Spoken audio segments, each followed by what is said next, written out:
All right. Uh, Good morning, everyone. Good afternoon and evening wherever you are. It's 6 a.m. here in San Francisco. I think it's well, afternoon for you, Alain. Thank you for joining us here today.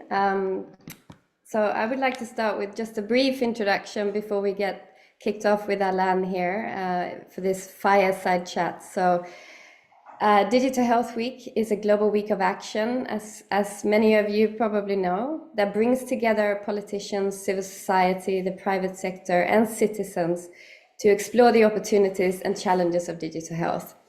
And this week-long initiative aims to highlight the critical role of digital health in achieving universal health coverage and produce learnings that can steer future discussions on this issue.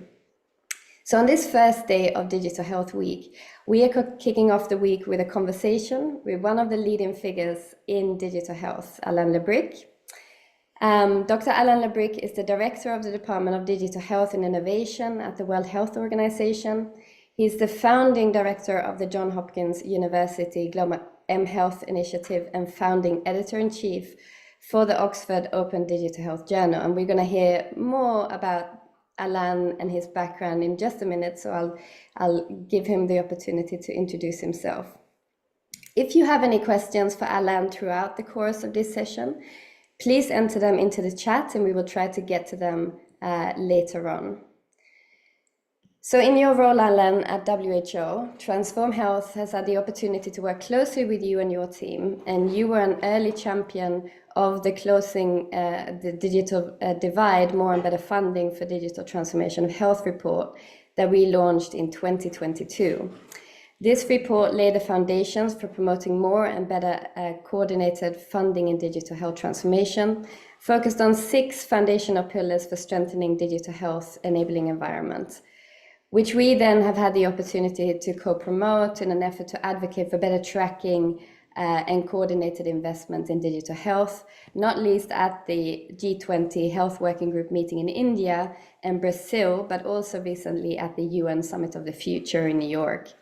And this and other agendas are just some that Transform Health and the WHO and partners are working on, as well as issues such as health data governance and others that we work closely on. So, Alain, let me start by asking you how you came into this sector, what attracted you to health and digital health in particular? Mathilde, thank you so much for having me. Welcome, everyone. And what a great way to start Digital Health Week 2024. If nothing else, this 2023 was a landmark year for digital health, and 2024 has been even more exciting. I think we've just seen so much happen on the global landscape, from political alignment to Brazil's G20 taking up the baton to the UN issuing a global digital compact. So it's really been an exciting year. And I'll tell you, I mean, I've been working in this space before it was called digital health, when it was still an amalgam of e-health and m-health and telemedicine. And what excited me really about this opportunity was I'm an infectious disease epidemiologist. I was working in the fields of rural Bangladesh, trying to figure out with my colleagues in the ministry how we could reduce the preventable maternal and child mortality. And something as simple as the mobile phone was the difference between life and death for pregnant women and new moms in this rural population. And so, this was in the early 2010s, and we began to see like the digital transformation happening not just in rural Bangladesh, but across the world, in sub-Saharan Africa, across South Asia, Latin America. The opportunity of leveraging technology to accelerate public health goals was so exciting.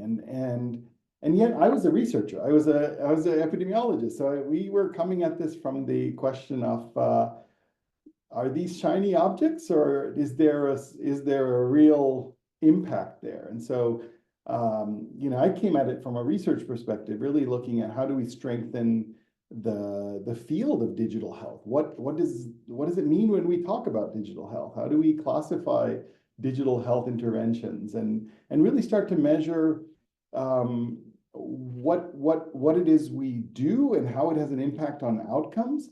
But then now I think more really understanding that it's not that easy to just show that something is effective and have it scale to improve the lives of millions of people. There has to be robust infrastructure in place, and there has to be really solid foundations on which we build these digital futures. So, I think most exciting is the people we get to work with, and as someone working in digital health, every day you work with engineers and computer scientists and public health professionals and social scientists and civil society advocates like yourself, Mathilde, and it's just this amalgam of so many perspectives and people who are driven to solve problems creatively that's been really exciting for me. So yeah, that's WHO now has a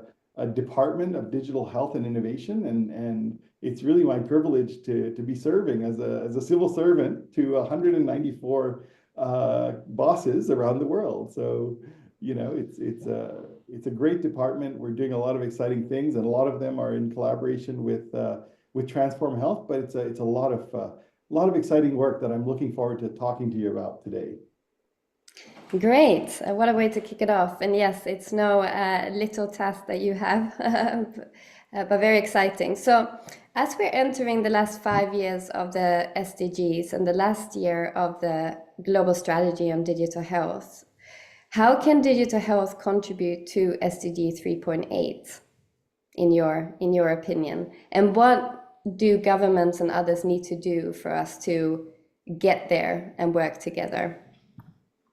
Yeah, so for those of you who are not SDG geeks out there, SDG 3.8 is around achieving universal health coverage, right? And we can't talk about universal or health coverage without having a good sense of what that denominator is, and understanding who we as representatives of governments and civil society and NGOs, what is that denominator that we're trying to cover and provide care for, and to make sure that people have access to the services and the information that they need to make good decisions. So I think digital is the fabric on which effective health systems are built right now, from making sure people have access to the right information at the right time to take good decisions about their health,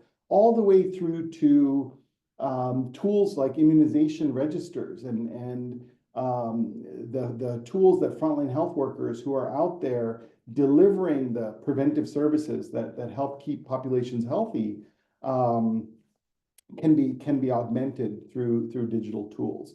And I think it's about both supply side and demand side components being strengthened by digital tools, making people better involved in their own health journeys as sort of active, engaged agents of good health, but also in strengthening the health system's ability to deliver care and make that care more accessible.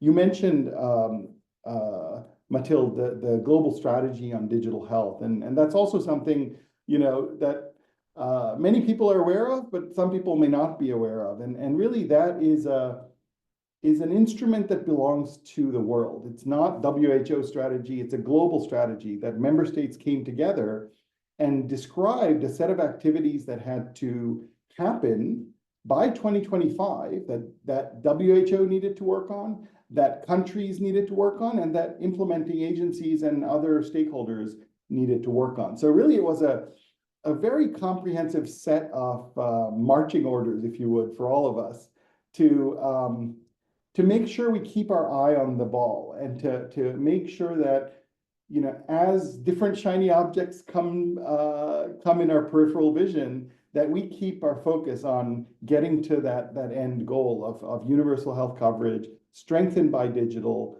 for all, right? So the important facet that I think people should take away is that, you know, if all of us who are participating in Digital Health Week just put down our pens and closed our laptops and walked away, digital health would still happen, but it would not happen equitably.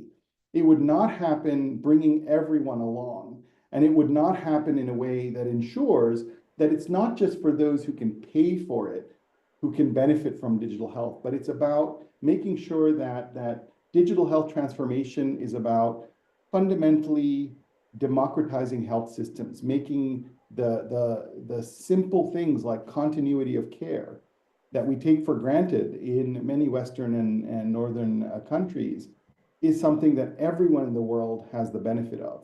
That when you go in to see a physician, they have access to your personal health record as a way of making sure that the care you get is based on your personal needs and complexities.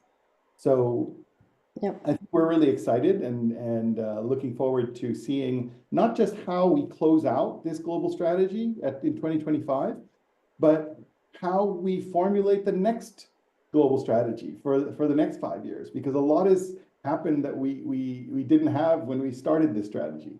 Conversations around digital public infrastructure, conversations around interoperability and global standards like FHIR. And of course, the two-letter word that's on everyone's mouth is AI, right? How does the reality of artificial intelligence change what we do and how we do it? Yeah, yeah.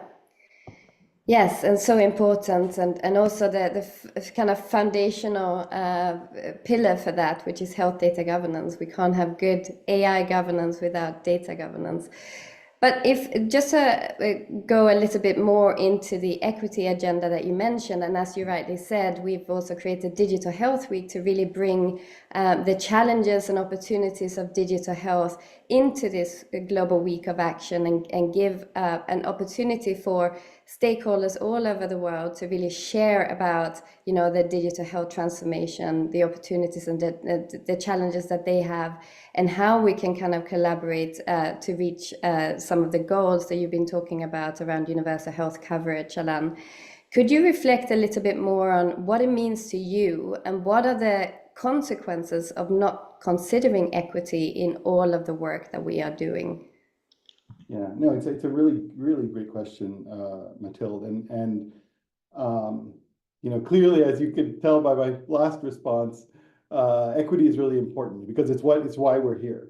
It's to make sure that that these innovations and tools are used to address the persistent pain points that we've carried with us for decades. And so, why is 2024 so exciting? I think we just got back. You and I were together in New York at the UN General Assembly and the Summit of the Future. And as many of you may know, one of the key things that happened at the Summit of the Future was the member state ratification of the Global Digital Compact, the GDC. And really now we have this global document that all member states have signed on to that articulates this vision of a responsible, equitable digital transformation of systems, right? Whether we're talking about health systems or education or financial, that we approach it with responsibility and equity at its core. And so, you know, as we think about the bottlenecks that we're trying to solve, right? It's important that we keep in mind we're not using technology for the sake of technology. They have to have problems we're trying to solve. So when you think about the reality that, you know, 400 million people globally still lack access to at least one or more essential health services, right? That's a big UHC shortfall. It's a big equity shortfall. If we think about the 2.6 billion people on the planet who are still not connected, right? So let that sink in for a minute. We talk a lot about digital this and that, but you know, 2.6 billion people not connected is a huge digital divide. And then when you start digging deeper, the issues of gender and socioeconomic disparities that further advance this. So, we at WHO and a number of other groups have been advancing this idea of digital determinants of health. And so, we talk about social determinants, economic determinants, and we have to recognize that in 2024, digital can be a huge determinant of health. It's both a potential driver of inequity, but it's also a determinant of positive health outcomes when services and benefits can be made available through digital channels. So I think as we think about equity, we have to build into the DNA of what we do how we address inequities, how we build systems for everyone, for people living with disabilities, for people with different access to technologies and connectivity, right? We can't all be using systems that require high bandwidth, persistent internet. We have to think about the context in which we're working. And so it begins with designing with the end users at the very outset, including the people, the stakeholders who will be part of the system at the very beginning of the developing that problem-solving approach. And so, I think the responsibility doesn't just lie with WHO or with Transform Health or with it's hopefully distributed across the representative participation on this webinar. Thinking about the role of ministries, the role of civil society in being the voice of those who may not have one, and insisting that these systems be built responsibly with equity in mind. But at the end of the day, it's a very simple test, right? If people are being left out, either because of the digital work that's being done or they're being left out despite the digital innovations that are being done, then we haven't done our jobs, right? So there's a lot to be done, and I'm grateful for everyone on today's call. I see there's a number of you here, a number of you watching asynchronously, but that's the call. That's the call to action here. Yeah, and it's also why Transform Health was actually set up, to bring in these communities and conversations and bring more collaborative efforts, especially with young people, women and marginalized communities at the table, being represented and their needs also met. So that's great to hear, Alain. So how do you see over the next year, how do you see digital health progressing, and what are some of the key priorities in 2025 that you will be prioritizing? So what keeps me up at night, right? I mean, in terms of the unfinished workload. So first of all, it's great that we have all of this political will and architecture to support the work that we're doing. But I think if there's one word that sums up how we have focused our efforts at WHO, and I think it's a focus that's echoed widely across the digital health ecosystem.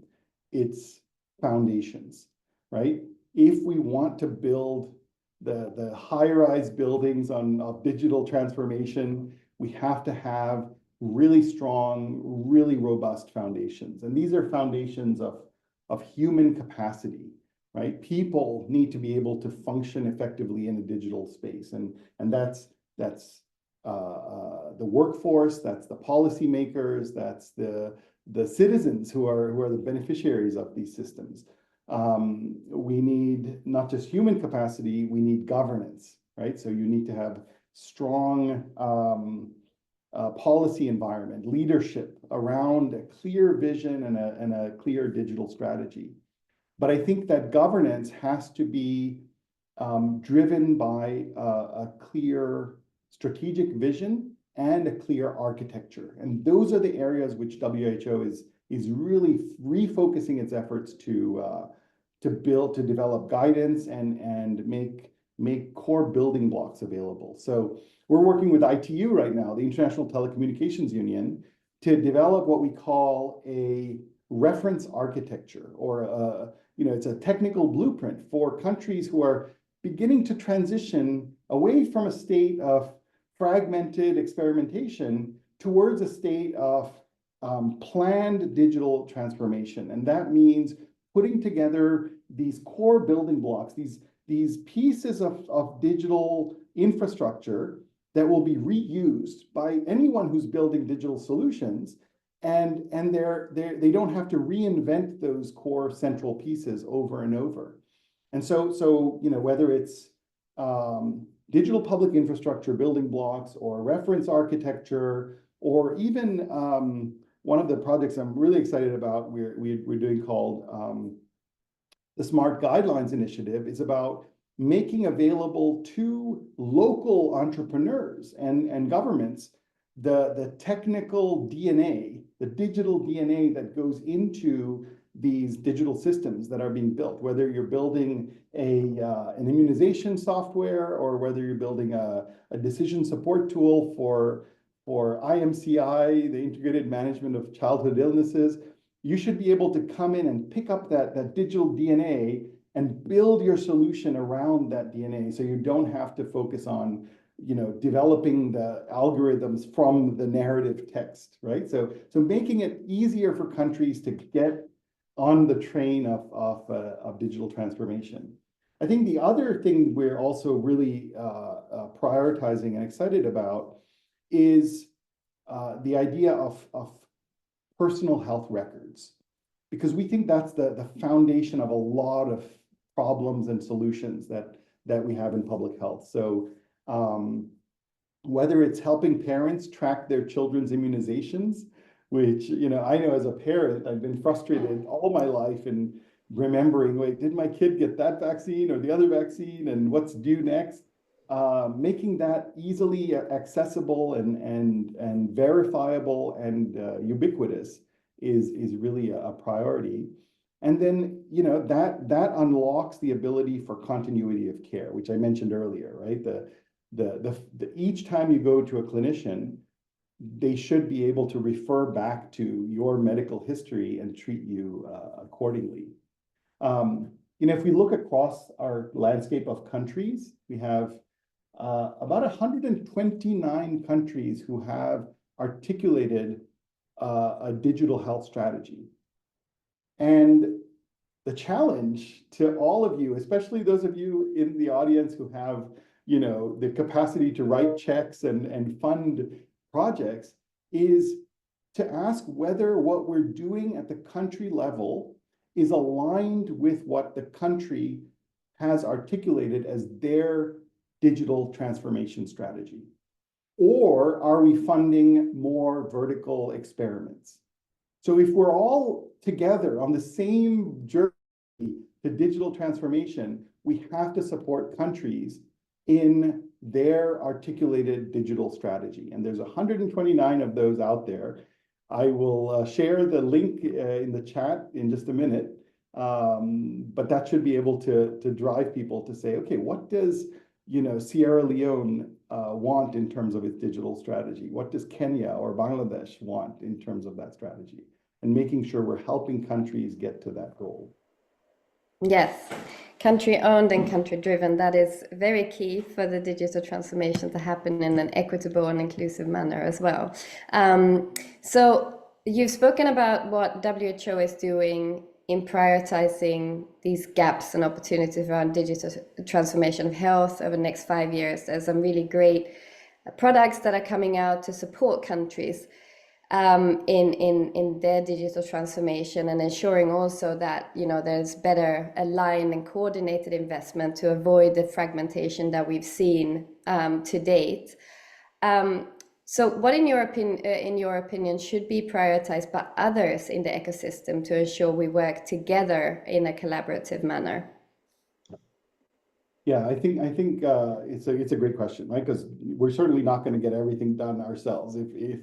If this is not a team effort, it's bound for failure. So we have to work together. And I think we've over the last year together launched through the political advocacy and leadership of a number of G20 and other member state support, the global initiative on digital health, right? And the GIDH or guide, we see as a network of networks that helps strengthen that cross-sectoral, cross-stakeholder collaboration and alignment to serve country needs and country priorities.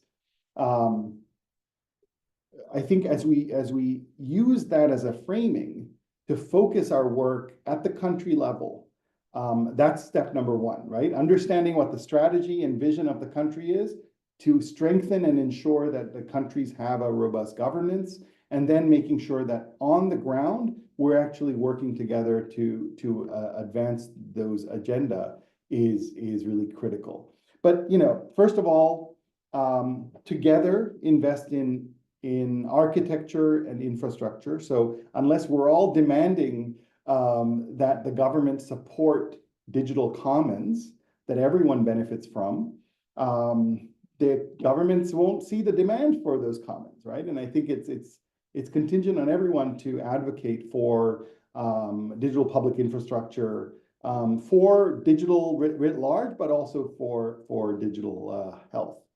I think we have to make sure that we are transparent with those investments and make sure those investments are trackable. As Transform Health has shown in a number of reports, the resourcing gap for digital transformation is vast. And unless people can understand how what they're investing in is duplicative, they're not going to shift that trajectory. So it's really critical that that's been made clear. And then I think, going back to your earlier point about equity, we have to all be looking out for where equity gaps exist and to ensure that we are being champions of equity.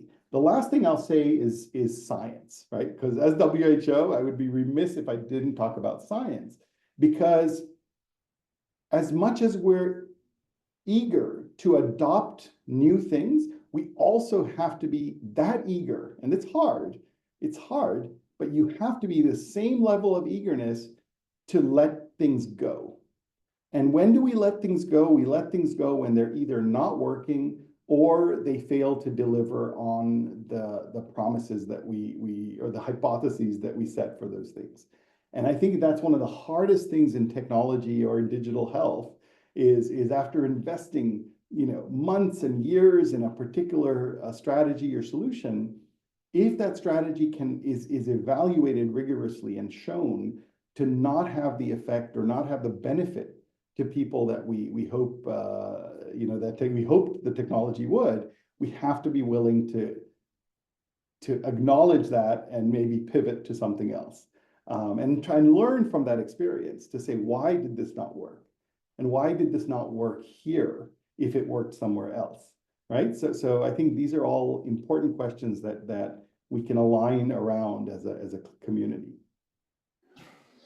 Yeah, great. No, that's really important. And we want to invite questions now from the audience. So I will encourage everyone that is attending here in attendance today to type your questions into the chat. If you have any questions for Alain or for WHO or for Guide that you want him to answer. And Alain is also posting some links here in the chat on Global Initiative on Digital Health. So we would encourage you all to read that and also join, right, Alain? Join the Global Initiative on Digital Health network to be a part of that and engage. But while we wait for more questions to come in,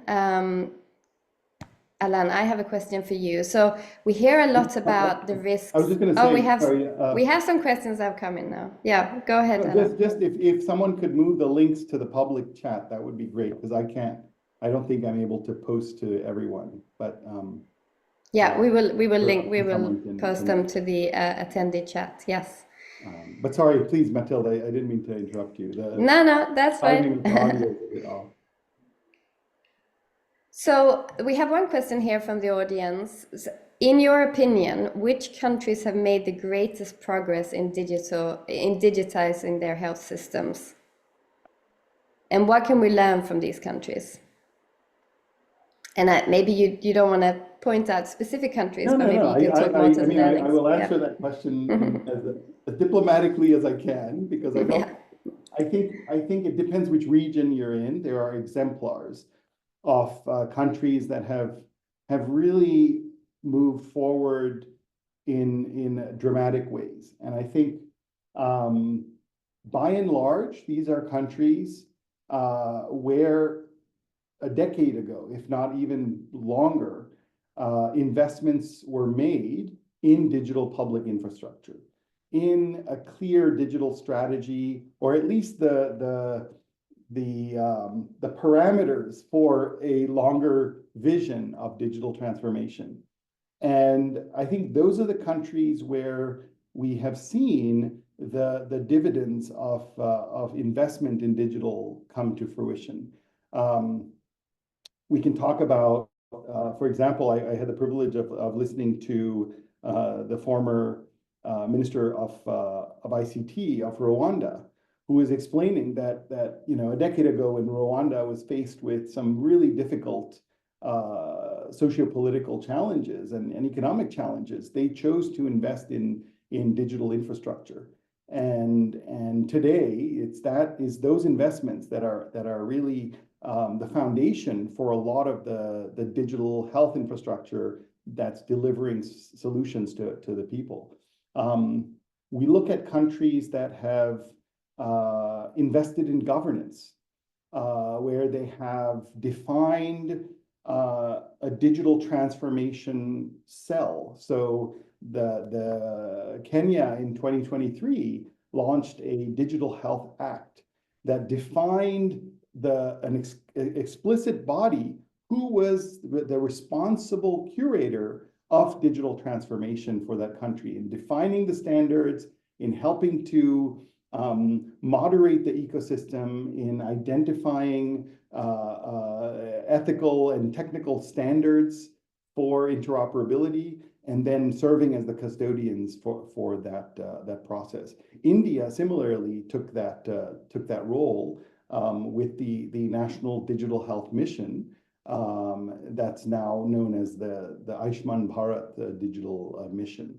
So there's a lot of examples of countries that are in various stages in that transformation journey, and I would direct people to look at the Global Digital Health Monitor, which WHO has been working with now for many years and is in the process of actually bringing on as one of our technical platforms that helps countries understand where they are strong in certain building blocks and which of the building blocks of digital capacity need further investment. So there are great tools out there that help to assess how well a country is doing in terms of digital readiness. Excellent. So earlier you spoke about the next WHO global strategy on digital health, which I guess you're in the process now in 2024 and 2025 to develop as leading up to 2030. So one of the questions we have here in the chat is, will there be an opportunity for civil society to participate in the elaboration of that strategy? And how will that happen? Maybe you can elaborate a little bit on that. Yeah, absolutely. And I think before going to sort of the next global strategy on digital health, which we hope member states will see to expand the remit to include emerging technologies that weren't there in 2020, but it will certainly be a very consultative and engaging process, as has been the reporting on the accomplishments of the last strategy. We've reached out to everyone under the sun to get their feedback on priority areas of work and successes, accomplishments, challenges, etc. But I think it's also critical, I put in the chat just now, the regional action plan from the Americas, from our colleagues in PAHO, that that are similar strategies, action plans exist for the Western Pacific, for Southeast Asia, for the African region. And I think it's important to look at those regional action plans as well, because those reflect what countries in the region are looking to accomplish. So I think it's always a very consultative process. We are merely the custodians of what countries are asking us to do, and we do it in collaboration with everyone out there. So we're looking to not just work with the usual suspects, but to push the boundaries of who needs to be at the table. And I think sometimes this is controversial because we see that industry plays an important role in helping to develop infrastructure. And so one of the things we've been doing is to ask, how do we responsibly engage with the builders of infrastructure and the custodians of major social media and health and information platforms, so that they too can be responsible partners in this digital journey. Yeah, Right? and that is so important. That's always really, really critical. Yeah. Yeah, and coalitions like Transform Health can also support in bringing those different perspectives in, as I mentioned before, particularly from young people, women, and marginalized communities, and the larger civil society network. But also then bringing in other networks that are also representing the private sector and their interests. I think that's really important, as you say. So you mentioned before the need to find national digital health strategies rather than vertical interventions. And we've done a lot of kind of advocacy around this agenda. How can we ensure or encourage donors to align more effectively and fund these strategies that you are talking about? Yeah, it's a great question, and I think first is making sure we look at the strategy and make sure that there is a custodian of the strategy, right? Because I think some strategies may be very old, and we want to make sure that they are current, they reflect the government's sort of priorities and even co-investment in where those essential pieces of infrastructure are built. But I think there's a role for the various development banks and the large scale sort of infrastructure investors who will be funding one level of operations for digital transformation. And then there's another role for those of us who are coming in and building solutions that live on top of that infrastructure, right? And so let's say you're a small scale NGO focusing on maternal and child health in one county in a particular country. I would say the responsibility that you have is to make sure that you're not reinventing the wheel, that there isn't already a national system that you could take up and help bring or expand to your district or county.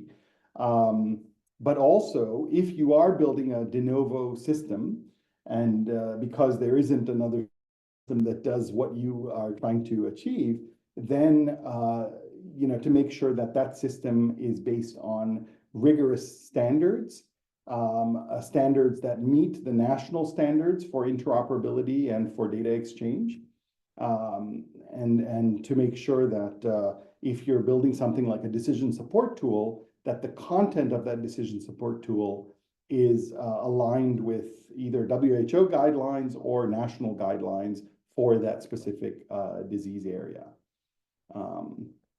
But there's and I would say the other important way to get engaged is to participate in national governance, right? And to be a strong voice for strong national governance. And interestingly, I'll just use the opportunity to say something about conversations with private sector, because you'd be hard pressed to find a private sector, whether it's a private hospital or hospital system or a company that relishes the thought of a fragmented unregulated or uncoordinated ecosystem, right? It's a huge risk for them to invest in an environment where there are no standards defined, where there's no benchmarks for quality, because the biggest risk is then you invest money and effort into building a system that 2-3 years down the road, a standard shows up and you weren't part of that conversation, and now you're out of alignment with the national ecosystem. So best to be part of that movement for an ecosystem approach as opposed to a vertical approach. Great. So Alain, we are coming up against time here.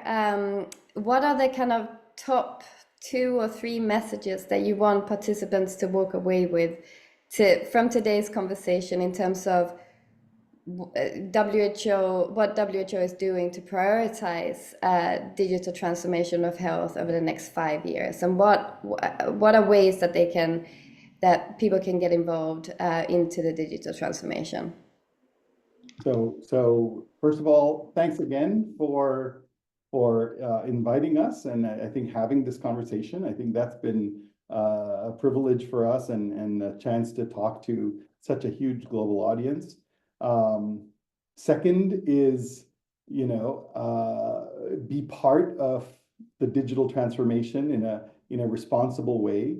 That whether you're working at the global levels or whether you're working at the very granular national or even subnational levels, digital transformation will not happen if we keep building in silos, right? We do have to recognize that there comes a time in a country's digital evolution where it makes sense to work as a community, to work as an ecosystem, and part of the great lamentation, the tragedy of the last 20 years of investments in digital is that there's so much phenomenal effort and even more investment that has led to nowhere.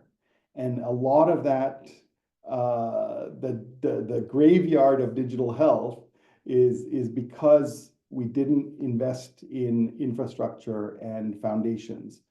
And so I think it's everyone's responsibility to be champions for that backbone and for those foundations, and to make sure that we're all helping countries to prioritize those investments, in addition to building systems that address key problems, but we have to invest in foundations. So that's what we're doing. If you have experience or have been part of building digital public infrastructure, just reach out to us.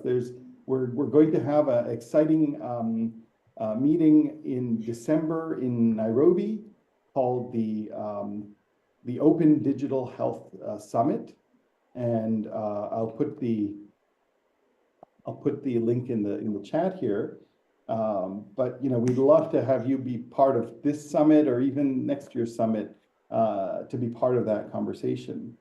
And I think that the second takeaway is engagement as champions of equity, right? We started out today's conversation, Mathilde, in talking about the importance that as we move forward with digital, we leave nobody behind.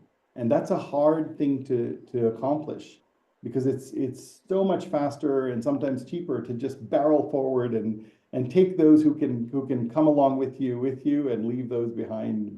And that's not at all what we I think want to achieve as a global community.